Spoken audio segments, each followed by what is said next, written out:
અરે યાર કેટલો ટાઈમ થયો, રોજ મોડો આવે.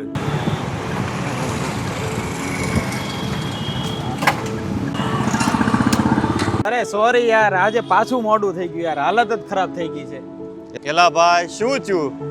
એલા ભાઈ, સુરતમાં ટ્રાફિક તો જુઓ, જ્યાં હોય ને રોડ ખોદેલા છે, BRTS નું ડાયવર્ઝન, મેટ્રોનું ખોદકામ, રેલવેનું ખોદકામ, ગટરનું ખોદકામ. હવે તો ક્યાં જવું એ કઈ દસ નથી. કાકા, તમારી એકની વાત નથી, આખું સુરત હેરાન થઈ રહ્યું છે.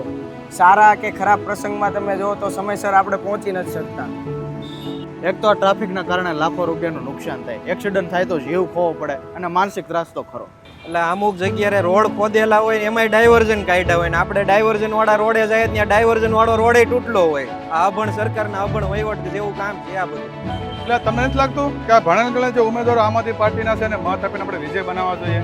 એ વાત તો સાચી જ છે, જો ભણેલા લોકો આવશે સરકારમાં તો જ બદલાવ આવશે. હવે તો થાય કે આ ભાજપ છે. એટલે આ વખતે આપણો મત આમ આદમી પાર્ટીને. ચૂકી ના જવાય ઝાડુ પર બટન